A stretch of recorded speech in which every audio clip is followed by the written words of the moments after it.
Продолжуваме ние понатаму со нашата емисија. Со мене во студиото е господинот Дејан Шкартов, а ова така наречено полжавче што го држам во раката живеело пред многу години, односно пред 360 милиони години во морињата. Значи станува збор за фосил, а тоа е и денешната наша тема. Деко добро ни дојде повторно во нашата емисија, драго нешто си повторно гостин и што ќе можеме еве и за фосилите да им објасниме на нашите гледачи малку повеќе. Добро ве нашол и продолжуваме со уште една лекција од чудовишниот, чудоневидувачкиот свет на природата. Така, реков нели на самиот почеток дека ќе разговараме за фосилите. Ајде за оние кои што не знаат, може еве да ни објасните што се фосилите. Па фосилите се еден фосил е всушност трага од активноста на живиот свет и на животот од најстарите времиња па се до денес. Така вака глобално би можело да се означи со таа дефиниција. Така. Најчесто тоа се живите организми кои не се распаднале по завршетокот на нивниот живот. Бидејќи знаеме дека организмите и животните, како и растителниот свет, или се плен, особено растителниот, животните, или се плен на некои други предатори и други животни, најчесто така завршуваат. Или кога некој животно ќе си умре, без да биде преда или плен на некој друго поагресивно животно, тогаш тоа или бива изедено од помалецки животинчиња, како мрша, како леш, или пак подлежи на процесот, на биолошкиот процес на декомпозиција или на распаѓање на органскиот материјал. И тогаш најчесто еве како оние сцени што ги знаеме во пустините или во напустените или во тешко во краиштата со тешки услови за живот, обично ќе најдеме скелет или череп или со рогови од некое тревопасно животно. И значи најчесто најтврдите, најцврстите делови од организмот, како што е черепот, роговите и коските, најчесто тие остануваат нераспаднати, најдолго се задржуваат. Исто така, како што во минатите емисии зборувавме, тие се оној најконцентрираниот минерален дел, калцитот и калцитните фосфатни коски со арагонит во черепот и во скелетниот систем, и затоа тие некогаш може и да станат дел од субстратот, од минералошкиот субстрат на местото во кое што починале. Значи, тоа е тој процес на фосилизација, кој многу ретко се случува. Многу ретко во однос на она стандардно распаѓање на живиот свет, на живите организми, и тогаш тој процес на фосилизација е практично единствениот документ според кој можеме денес да донесуваме заклучоци за тоа каков бил животот во минатото од најстарите времиња до денес, односно од кога постои животот на планетата. Така. Еве типичен пример за фосилизација е еве како што се гледа кај овие рипчиња, тука не знам камерата дали ќе може да го фати. Ова е едно убаво парчен, ова е една риба, некаде од прилика од периодот Еоцен, околу 50 милиони години. И практично ова рибче ши живеело во морињата, или во еве го тука. Одлично, еве го, ова е мој главата, ова е рбетот и тука, не знам, се гледаат коскички. Еве од задната страна на истиот камен може да се види уште едно рибче фосилизирано. Гледате? Еве го поголемето, еве го позади. Помалото. Да. Овие се од Вајоминг. Така. Од Америка, Соединетите Американски држави. Значи, што станува? А кога ова рибче умрело, да не кажам починало, тоа било било одма прекриено со некој пласт, практично настанува или вулканска ерупција или разбивање на вулканскиот чеп пред вулканска ерупција. Тогаш кога тој чеп се разбива, Така. бидејќи можеле повеќе илјади години да поминат од претходната ерупција, тогаш тој чеп од Карпи под дејство на таа огромна сила на притисок од вулканот, тој може да се распадне и тогаш обично тони вулканска прашина се растураат по целата област каде што е вулканот. Значи на километри наоколу. Так. Тогаш таа прашина може во некои мали лагунчиња, поплитки делови или полумочурливи и така, да ги направи сосема мочурливи, практично рипчето кое е починало, да нема време да стане преда да стане храна за некој друг организам кој би го изел, и тогаш тоа некако како да се заглавува во милта, и тогаш практично така заглавено се дехидрира, се суши водата, тој талог, тие наталожени прашини и карпи практично во тие седиментни карпи, практично таа мил се претвара во седиментна карпа, се суши, се стврднува и потоа може да биде пронајдено од истражувачите после повеќе милиони години. И така останува зачувано. Нормално меките делови од фосилот се распаѓаат, како слузницата, внатрешните органи и така. Тоа е една од најголемите причини за тоа, за да се дојде до сознание како се хранеле диносаурусите и така натаму. Но најчесто крлушките на рибите некогаш може да бидат сочувани, тука како на ова примероче кој го имаме од североисточен Бразил, од областа Чеара, и нормално черепот и тврдите коски. Така. Дико, може ли да ни кажеш од каде потекнуваат најчесто, во кои земји најчесто ги има фосилите? Па горе-долу на различни места може да се најдат. Еве дури и во Македонија, таму има Велешко, има некои мастодонти, остатоци на мастодонти. Не знам точно од кој период, бидејќи јас не се снаоѓам добро. Источна Македонија исто така има некои фосилни остатоци. Така. А инако Македонија е еден потег, една вена фосилиферна која се протега од Алпскиот дел, па после Динарските планини, значи Јадранското приморје, Така. хрватската страна, кој потоа некако поминува тука низ Македонија, поготово источниот дел, и се протега кон Турција надолу. Така да некои од тие амонити кои се најдени на територијата во Струмичко, Радовишко и таму, се веќе одамна изложени, проучени изложени во Природно-научниот музеј во Скопје, Природно-научниот музеј на Македонија. Не се баш во некоја супер кондиција, малце прашина ги има фатено, ама и тие ќе дојдат на ред, Така. чекале толку милиони години. Иначе примероците кои ги имаме тука се од најпознатите светски депозити на оѓалишта. Тоа се? Мадагаскар, Аризона, Мароко, Вајоминг, Либан, Бразил. Па, гледам се, всушност и немаме некој голем избор. Добро, како стигнале до вас дека овие?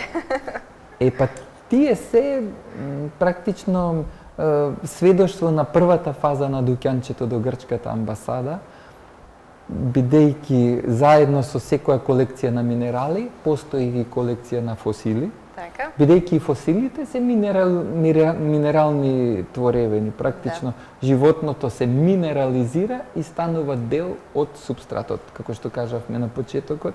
И тие се исто така изузетно атрактивни и автентични.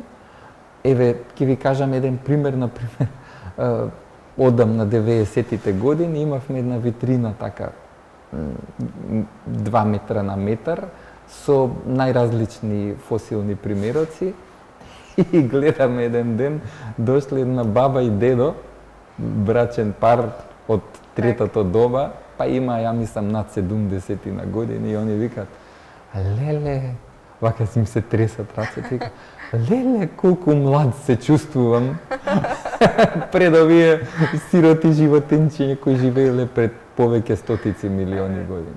Значи, тоа е едно искуство за денешниот, за модерниот човек, кој што некогаш има проблем да ја поими, да ја разбере, да ја свати или да ја почувствува димензијата на времето. Бидејќи ние мислиме, најстарото време е времето на фараоните или античкото време и така натаму, или палеолит, неолит. Таа фасцинантна димензија на времето и на тие неповторливи процеси на еволуција на самата планета и на животот се нешто што не е лошо да го изучуваме, да го чувствуваме, затоа што тоа е дел од нашата култура и на тој начин создаваме поголема почит и поголем респект спрема природата, животот и еволуцијата и така сме поодговорни како жители на заедницата и на планетата. Ке ни кажете ли како се определува староста на фосилите? Да, класичен метод за определување на староста, како, например, кога зборуваме за ова рипче, книција од Вајоминг, од Соединетите Американски држави, која датира некаде околу 55 милиони години. Еве убаво се гледа. Значи, ова за разлика од претходниот примерок е реставрирана. Значи, не е волку убаво, има малку мейкап, кој се темели на природниот скелет. Еве го реставриран и нереставриран. Еве вака било рипчето кога било најдено пред да се поправи. Значи споредба како изгледало сега, тогаш и сега, откако се нашло. Практично, класичниот метод за броење за мерење на времето е со изотопот на јаглерот C14. Така. Бидејќи неговиот период на полураспаѓање е точно определен и сега во рипчето кога живеело, не ми е ни мене јасно точно, но ќе кажам од прилика. Јаглеродот, односно изотопот на јаглеродот кој доаѓа од космосот, од космосот, бива абсорбиран од живите организми во актуелниот дел, значи денес. Кога ние ќе умреме, тој јаглерод кој сме го абсорбирале, кој е дел од нас, бидејќи ние, како што рековме, органската материја највеќе содржи јаглерод, кој останува по нашето распаѓање, тој почнува да се распаѓа и според периодот, колку му е периодот на полураспаѓање, практично може да се избројат годините, односно вековите или милионите години, од периодот кога тој живеел. Не ми е толку јасно, ама еднаш ми го објаснија и ми беше многу интересно. И таа метода е прилично прецизна. И затоа, значи, колку е поосиромашен тој јаглерод, во однос на јаглеродот кој денес го абсорбираме, по толку години или толку распаѓање во текот на година. Тоа е класичниот метод, како што реков, но постојат и пософистицирани методи, не знам, можеби повторно благодарение на одредени изотопи на некои елементи, кои се многу пософистицирани, кои велат дека во денешно време дури може да се определуваат и за датирање на виното, да се види дали тоа е токму таква со таа старост, со толку и толку години. Дури можат со тие скенери и компјутери да се определи дали е додадено некое, не знам, шекерче кој има друга вредност на старосна. И така натаму. Битно е дека овие се доста прецизни методи и тие кај минералите и кај кристалите кои ги образложувавме во минатите емисии, недостасуваат тие податоци за такво точно определување на времето, затоа што кај повеќето кристали недостасува органски јаглерод. Така. Деко вие ми спомнавте дека го имате и најстариот фосил. Ето, да, тоа е една плочка пресечена од алги строматолити, која потекнува некаде од Боливија.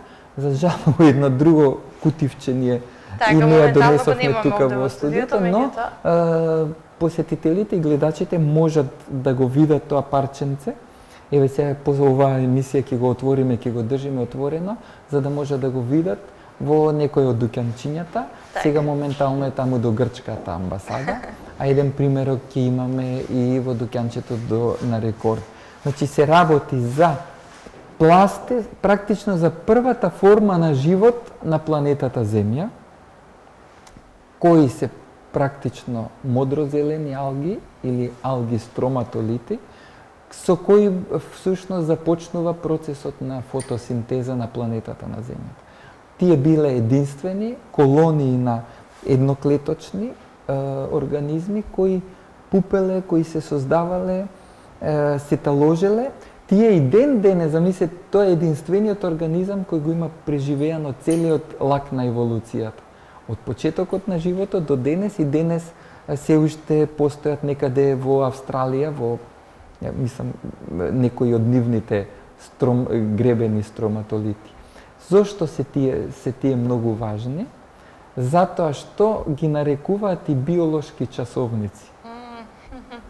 Најдено е овие примероци кои ги имаме ние се околу 1.800 милиони години, околу 2 милиарди години, а може да се и повеќе. И всушност зошто?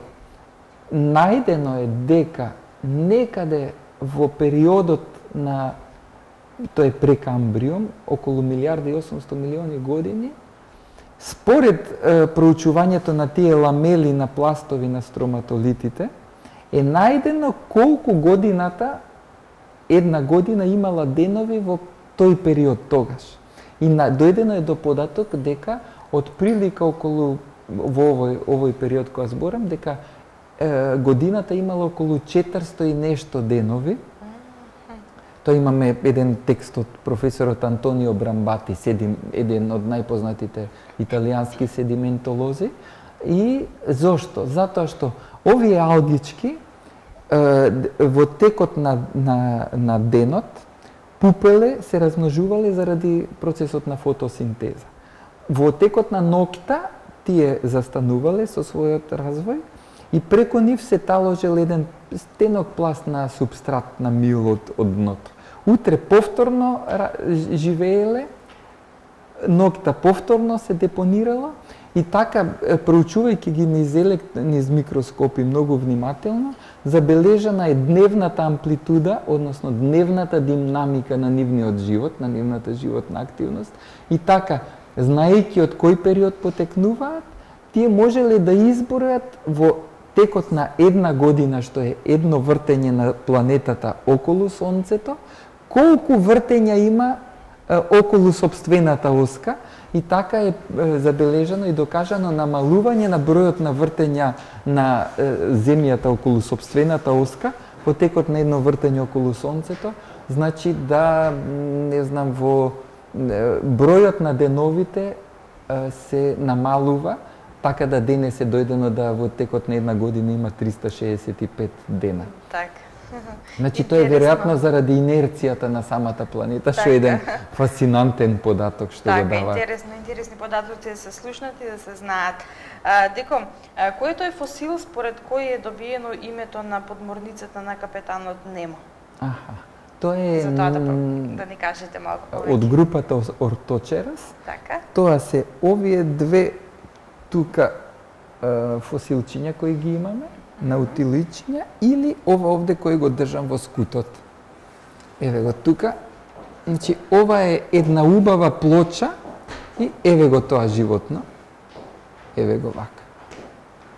Сега и ова камера ќе го фати. Значи, ова е наутилоид од групата Орточерас или наутилус. Значи, подморницата на капетанот Немо е била наречена наутилус, затоа што ова е едно од најстарите животни познати, убаво проучени во текот на планетата. Еве му го овој централен сифон, преку кој клетките, келиите функционирале, и ова се оние ламели, оние келии кои ги имаат најчесто полжавите и мекотелите. Многу ги има во овој депозит во северо-западна Африка, во Мароко, и они се веќе и орнаментални камења. Но ова е природен и автентичен фосил кој датира некаде од периодот Силур, значи некаде над 400, околу 420 милиони години.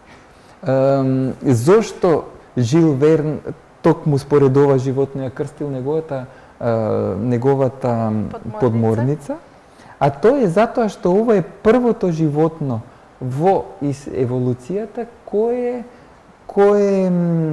било нуркач, односно било пасивен пливач. Так. Тоа значи дека пред него, постари од него се трилобитите, трилобус од три делови на телото се состоеле, ама тие само можеле да лазат, тие можеле да живеат во вода, под вода, но тие оделе и лазеле. Додека овој бил тогаш најнов модел на жив вид, и тој можел да плута, да плива, да лебдее во водата, а се движел со начинот како хидроджет, како хидромлаз. Значи тој од устата испумпувал важен широк, односно силен млаз на водата и одел кон назад, во рикверц се држа. И тоа што е уште поважно е дека тоа животно исто така постои денес во некаде таму во Индискиот океан, околу Сејшелите, и тоа е она тигреста школка која ја има често на плакатите, односно на туристичките промотивни материјали, исто како што кај нас ќе го има македонскиот рубин. И тоа е тоа животно, значи тоа го нарекуваат жив фосил. Животно кое ја надминало целата еволуција од тие 400 и нешто милиони години. Во овие примериоци кои ги имаме ние од овој период се издолжени, а потоа во текот на еволуцијата тие оделе кон тоа се повеќе и повеќе да се завиткуваат во спирала, затоа што така биле поагилни. Значи еден примерок е токму тој што го покажавте на почетокот на емисијата, затоа што така склупчени и завиткани биле поагилни, подобро можеле да се движат и на тој начин тие можеле да имаат поголем, поширок ареал на барање храна и така натаму, и потоа тие еволуираат понатаму да еве тука во студиото, не знам дали овој го гледа. Тоа сакав и да ве прашам за тој фосил. Еден од најубавите примероци, значи ова е веќе прилично млад во однос на утилоидите. Ова е еден амонит, еден од најпознатите фосили. Доминираат, речи си и да ја доминирале планетата во своето време. Еве го тука. Ова е од Мадагаскар, еве овие келии му се останати празни, се гледа внатрешната структура и еве ги, некои се уништени како овие, пополнети од субстратот.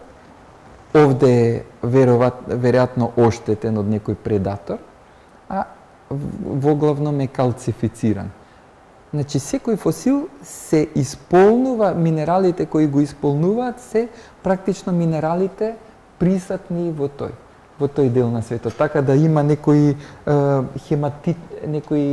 амонитчиња кои се хематизирани, кои ги имаме во дуќанчето, од кои некогаш се изработуваат и привезочиња на китчиња. Ова да не падне. Так. Деко, која им е важноста денес на фосилите? Па највеќе тоа за да се чувствуваме секогаш млади.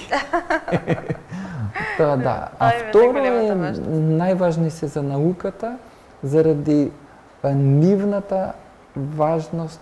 Тие се практично како Библија на еволуцијата на светот. Так. Тие се книгата од која што читаме и од која што можеме да донесуваме заклучоци на тоа како бил животот, како се менувал, како еволуирал и каков е денес.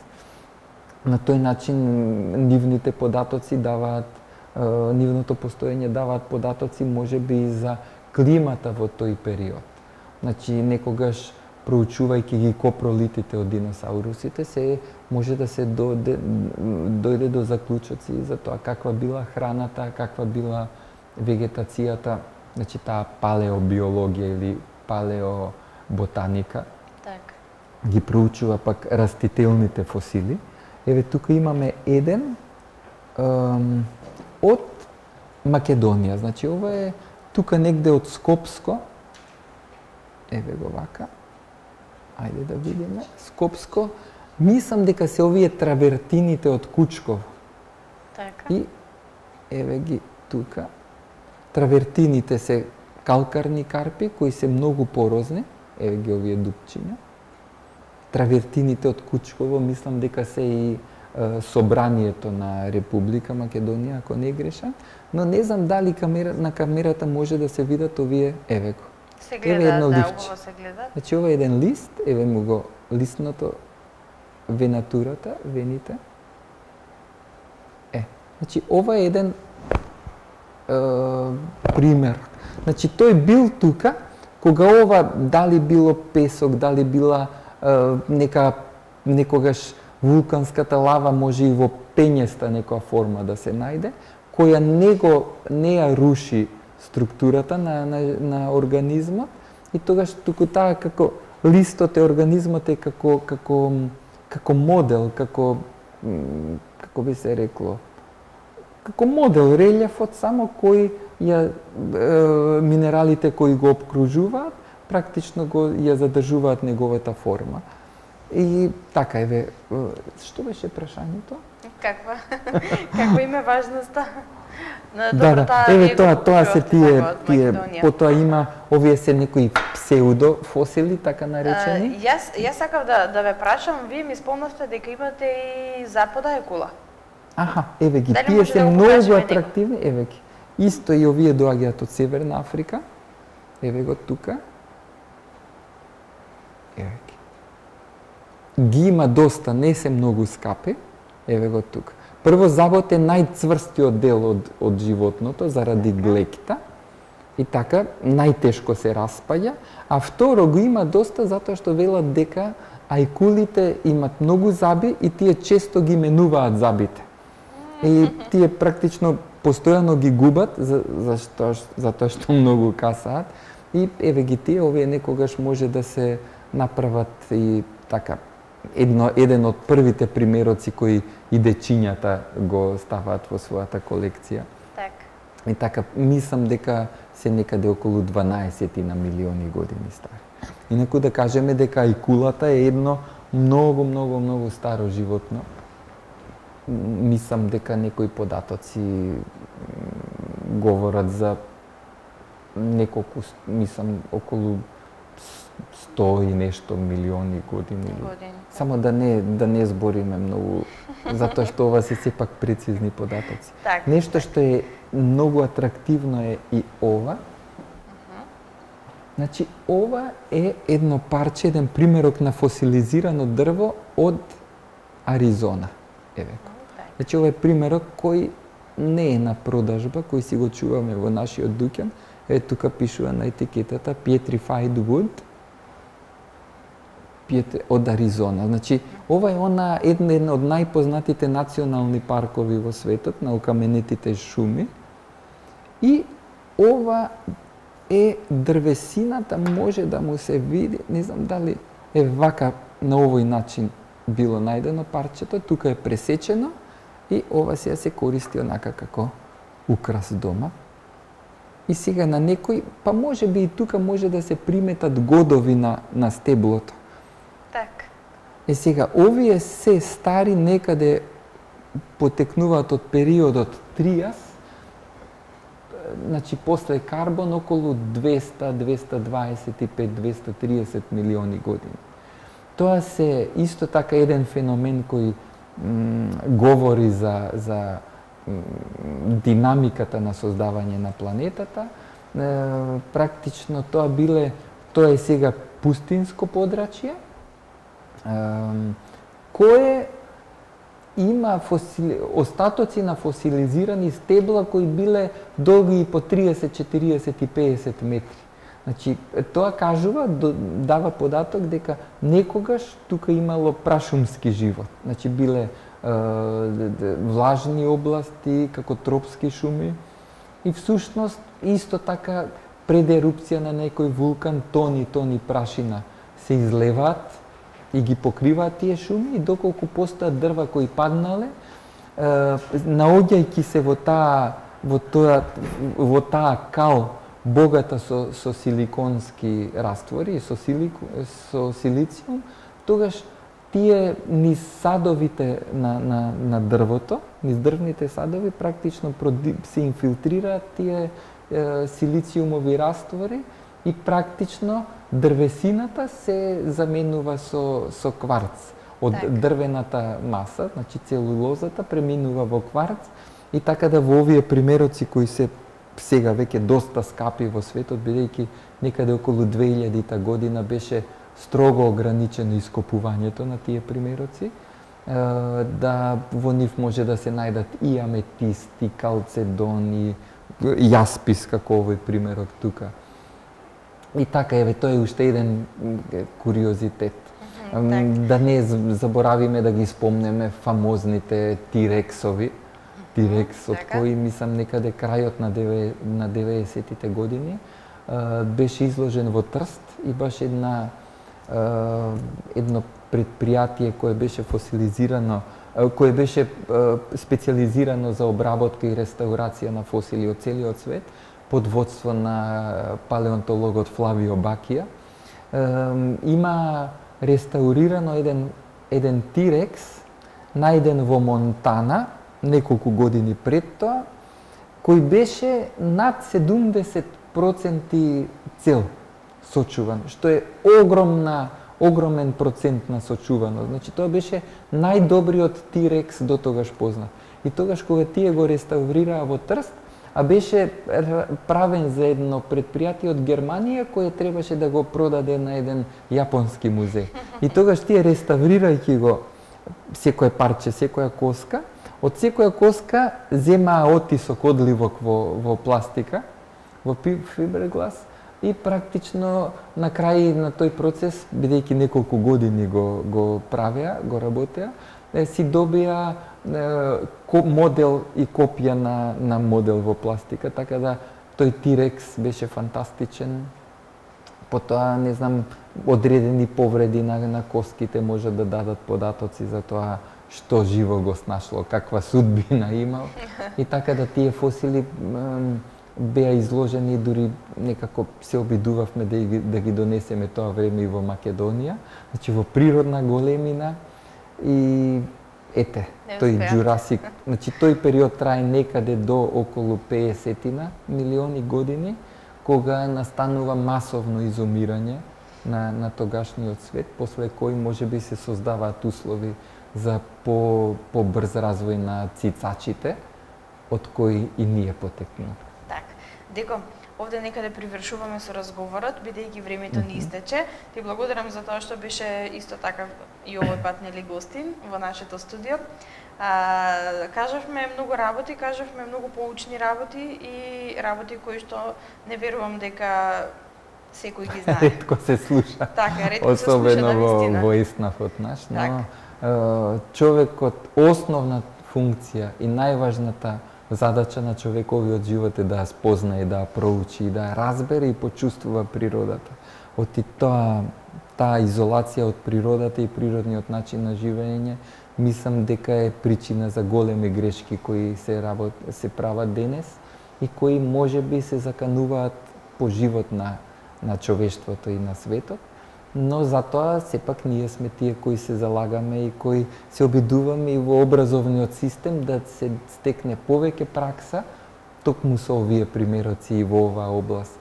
Така да ви благодарам уште еднаш за овој циклус кој ни овозможивте да го пренесеме на гледачите и дека тоа е знак дека сепак сме на добриот пат и дека нема да ги повторуваме грешките направени во минатото.